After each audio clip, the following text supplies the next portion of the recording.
E aí pessoal, tudo bem com vocês? Eu me chamo Andrew, eu sou aqui do canal Um Estudante Explica e hoje a aula vai ser sobre conceitos de biossegurança. A gente vai dar sequência aí na minha playlist com revisões de conteúdos que caem em concurso público. Essa é uma aula bem básica, assim, bem tranquila, quero ser bem objetivo com os conceitos e eu quero que vocês deixem aí nos comentários suas sugestões, deixem seu like se vocês gostarem da aula, compartilhem com um amigo. E é isso aí, vamos lá? Então, antes, pessoal, de eu introduzir aí os conceitos, eu gostaria que vocês entendessem que alguns termos vão ser usados de acordo com a superfície que a gente quer fazer a limpeza, que a gente quer fazer ali a redução dos micro-organismos, certo? A desinfecção, a gente vai utilizar esse termo quando a gente quer fazer a redução da microbiota em superfícies inanimadas, seja no mocho, no equipo, no material que a gente utiliza mesmo na odonto, e a gente vai estar utilizando os desinfetantes, os químicos, né? E por que esse termo vai variar e os agentes químicos vão variar de acordo com a superfície? Por conta da toxicidade. A gente não pode usar, por exemplo, um desinfetante que a gente usa na superfície, na nossa pele, porque devido à toxicidade, algumas pessoas podem sofrer com isso, ter reações alérgicas, etc. Certo? Opa. Aí a gente tem o termo da esterilização. Então, a esterilização vai ser a destruição de todos os micro-organismos presentes em uma superfície inanimada. Por exemplo, a gente coloca lá o nosso espelho, o nosso kit clínico, por exemplo, lá na autoclave. Esse processo que a autoclave vai fazer se chama de ciclo. Então, a autoclave ela vai manter por um período de tempo uma pressão e uma altura, uma pressão e uma temperatura, e aí ele vai acabar destruindo todos os micro-organismos presentes naquele material e até mesmo os esporos bacterianos, que são os micro-organismos mais difíceis de se eliminar. E aí, após o processo, esse material vai estar livre de micro-organismos, certo? Até existem alguns testes biológicos que a gente faz na autoclave para ver se o ciclo está sendo eficiente, para ver se ele está matando essas bactérias, esses esporos bacterianos, né? Essas bactérias esporuladas. E também no papel grau tem umas fitinhas que evidenciam se o ciclo está sendo bem efetivo, né? E o que vai determinar se a gente vai esterilizar ou a gente vai fazer a desinfecção? Então, essa classificação de Spalding aqui, ele vai dividir os nossos materiais em críticos, semicríticos e não críticos. Os materiais críticos, eles são instrumentos que penetram tecidos ou tocam o osso. Então, a gente pode, digamos assim, utilizar como exemplo os fórceps, o syndesmotum lá, né, que vão entrar em contato com o tecido cruento, com o osso, né? A gente tem os semicríticos, que são instrumentos que tocam membranas mucosas, mas não penetram tecido ou osso. Então a gente pode dar como exemplo a moldeira, o nosso espelhinho, né? E os não críticos são instrumentos de superfícies que tocam somente pele intacta. Então a gente pode estar utilizando o óculos de proteção do paciente como exemplo.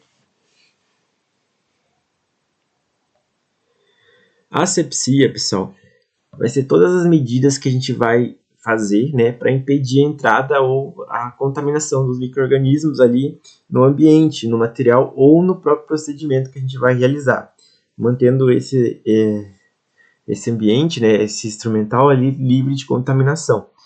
Então, tudo que a gente faz, de lavar a mão ou até mesmo ter o cuidado ali de abrir o material estéril na hora só do uso, é uma asepsia. Então, a desgermação, pessoal, ela vai ser o processo que a gente vai fazer a redução da microbiota na pele. A gente vai utilizar ali um agente microbicida na nossa pele e vai fazer a fricção, né, o movimento ali na nossa mão para remover os resíduos e matar esses micro-organismos ali presentes na nossa pele, correto? A antisepsia, pessoal, é o conjunto de procedimentos que tem como objetivo reduzir ou eliminar micro-organismos presentes em tecidos vivos, pele e mucosa, utilizando apenas substâncias chamadas antissépticos. Então, basicamente, é um processo similar, que a gente vai reduzir ali os micro-organismos da pele, né, dos nossos tecidos, utilizando os antissépticos. A cadeia asséptica, pessoal, é tudo que a gente vai fazer desde o processo, desde o momento que a gente retira ali o material da esterilização até o momento do uso, para evitar que aquele ambiente, que os instrumentais se contaminem durante esse processo aí. Então, vai ser conjunto de todas as medidas que a gente faz, que a gente segue os protocolos para evitar a contaminação ali daquele material, daquele procedimento. A contaminação cruzada é a transferência de micro-organismos de uma pessoa, objeto ou superfície contaminada para outra pessoa, objeto ou superfície, podendo causar infecções. Então, por que a gente tem essas normas da vigilância sanitária? Por que a gente tem as instruções que a gente deve seguir a risco? Por que a gente tem que usar os EPIs, que são os materiais que nos protegem? É para evitar essa contaminação cruzada. Porque se a gente ter quebras aí nesses protocolos, a gente pode estar contaminando a si mesmo, né? O profissional pode se contaminar, pode contaminar o auxiliar, pode contaminar o próprio paciente. Então, digamos assim, você não tem um cuidado com as luvas, né? Ou, digamos assim, por exemplo, um exemplo bem besta. Se a gente não trocasse a luva, ou esquecesse de trocar de um paciente para o outro, a gente estaria levando para o outro paciente a contaminação de um paciente passado, certo? Então, seria um tipo de contaminação cruzada. E essa contaminação cruzada pode acontecer de várias formas, né? Pelos aerosóis, desde material que não foi bem esterilizado, pode manter um micro-organismo vivo de um paciente e passar para outro, né? Então, existem uma série de possibilidades aí de contaminação se não forem seguidos os protocolos de biossegurança corretamente. Então, como eu tinha falado do EPI, né? EPI é todo dispositivo ou produto de uso individual que é utilizado pelo trabalhador para protegê-lo contra riscos que possam ameaçar sua saúde e segurança durante o exercício de suas atividades. Então, a gente precisa utilizar esses equipamentos, seja máscara, gorro, luva, para proteger a gente dos micro-organismos, dos perigos que a gente não vê, né? Os riscos biológicos que a gente chama.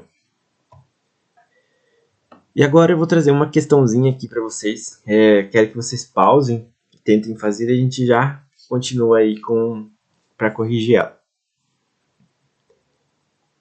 E aí, tentaram? Então, no contexto da biossegurança, a principal finalidade do uso dos equipamentos de proteção individual EPIs essa questão foi utilizada no concurso da Prefeitura de Santa Bárbara, em Minas Gerais. Vamos lá, pessoal. Então, a letra A. Reduzir os custos operacionais da unidade de saúde. Não, né, pessoal? Esse não é a principal finalidade dos EPIs. A principal finalidade dos EPIs é a proteção do servidor e do paciente, né? Evitar ali a contaminação cruzada. Letra B. Minimizar o uso de medicamentos pelos profissionais? Também não, né? Não é a principal finalidade do EPI. Letra C. Proteger o trabalhador contra riscos ocupacionais, biológicos, químicos e físicos? É esse o nosso gabarito. Essa é a principal finalidade dos nossos EPIs. E a letra D. Identificar pacientes com doenças transmissíveis? Também nada a ver, sem pé nem cabeça, essa alternativa aí. Beleza, galera? Muito obrigado por assistir essa aula, espero que vocês tenham gostado. Deixem as dúvidas e as sugestões aí nos comentários. Eu que esqueci de dizer, pessoal, aqui tá as referências que eu utilizei para fazer essa aula, o manual da UFRJ de Biossegurança, muito bom. Se vocês gostarem, deem uma pesquisadinha aí, ele está disponível na internet. Até mais!